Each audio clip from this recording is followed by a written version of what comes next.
Case விழுந்துரும். அப்புறம் நீங்க ஜெயிலுக்கு போயிருவீங்க. உங்கள பார்க்காம நான் ஏங்கி போயிருவேன். நீங்க ஏற்கனவே வீங்கி போயிருக்கீங்க அப்படின்னு சொல்ல, அப்ப பார்த்தா அங்க டக்குன்னு ஒரு போலீஸ்கார மாரி வந்து நிப்பானா. அவ்வளவுதான் அந்த போலீஸ்காரன் அந்த கிழவி எல்லாத்தையுமே பிடிச்சு அரெஸ்ட் பண்ண போறான் அப்படின்னு பார்த்துட்டு இருந்தா, அங்க டக்குன்னு அங்க இருந்து வருவாங்க பாருங்க. இந்த வெந்நீர் குளத்துல இருந்து தப்பிச்சு ஓடுனாங்க பாத்தீங்களா? அவங்க தாங்க.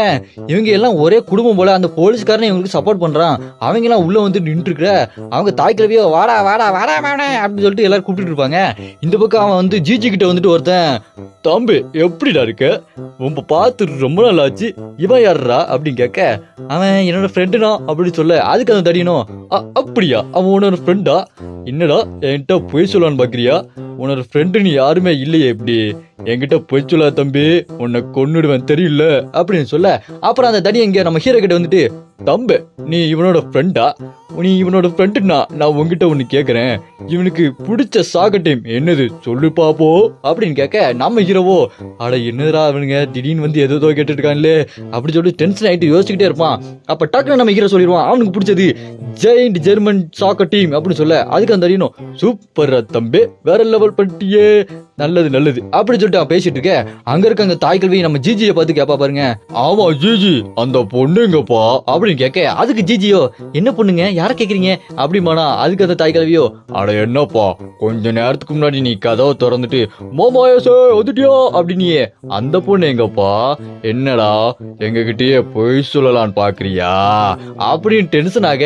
அப்படி எங்க கட்டினா இந்த பக்கம் நம்ம மோமோயசை காட்டுறாங்க. அவங்க ஒரு கோயில போய் நின்றுட்டு பார்த்துட்டு இருந்தா, அந்த கோயிலுக்கு வாசல்ல ஒருத்தன் தலைகீழ நீட்டு இருப்பானா, அதை பார்த்துட்டு யாரு இவன் தலைகீழ நீட்டு இருக்கான், டாஸ்மார்க்கு 12 மணிக்கு தான் திறக்கும், காலையிலே அடிச்சிட்டானா அப்படி சொல்லிட்டு பார்த்துட்டு இருக்க, அப்ப அங்க தலைகீழ நிக்கிறவன் நம்ம மோமோயசைய பார்த்துட்டு,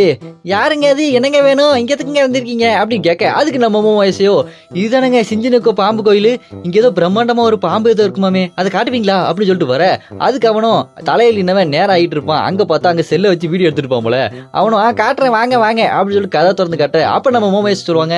இதை நீங்க காட்டுறீங்களே உங்களுக்கு ஒன்றும் பிரச்சனை இல்லையா, இது ரொம்ப காசு அதிகம், காசுலாம் கேட்க மாட்டீங்களா அப்படி சொல்ல, இல்லைங்க இல்லைங்க இதுக்கெல்லாம் நான் காசு கேட்க மாட்டேன், நான் ஒரு பெரிய யூடியூபர் ஆகணும், பார்த்துருப்பீங்களா கேமரா எடுத்துட்டு இருந்தேனே, நான் மதன் கௌரி மாதிரி ஒரு பெரிய யூடியூபர் ஆக போறேன் அப்படின்னு சொல்ல, அதை கட்டிட்டு நம்ம மோமோயசவோ ஓஹோ இவன் உண்மையாலேயே ஒரு லூசு தான் போல அப்படி சொல்லிட்டு உள்ள போயிட்டு அங்க பாம்பை பார்க்கலான்னு பார்த்தா,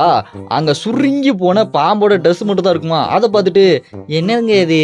பாம்பு பெருசா இருக்குன்னு பார்த்தா இச்சினோட்டு இருக்கு அப்படின்னு சொல்லிட்டு பார்த்துட்டு இருக்க, அதுக்கு அவனும் ஆமாங்க ஆமாங்க நீங்க கேட்கறது சரிதான், இருந்தாலும் அந்த புக்ல நீங்க படிச்சுட்டு வந்தீங்களா அதுல போட்டிருக்கிறது ஒரு கதை தாங்க, அதை நீங்க நம்பிட்டீங்களா அப்படின்னு சொல்ல, அந்த கதையை சொல்லுவான் பாருங்க அவன், இந்த ஊர்ல ஒரு பெரிய எரிமலை இருக்கு, அதுக்குள்ள ஒரு பெரிய பாம்பு இருக்கு, அதுக்கு பசிக்கும் போதெல்லாம் அது வெடிச்சு செதறி இந்த ஊரே நாசமாக்கிட்டு சொல்லுவாங்க, அப்படி நாசமாக்க கூடாதுன்னா அந்த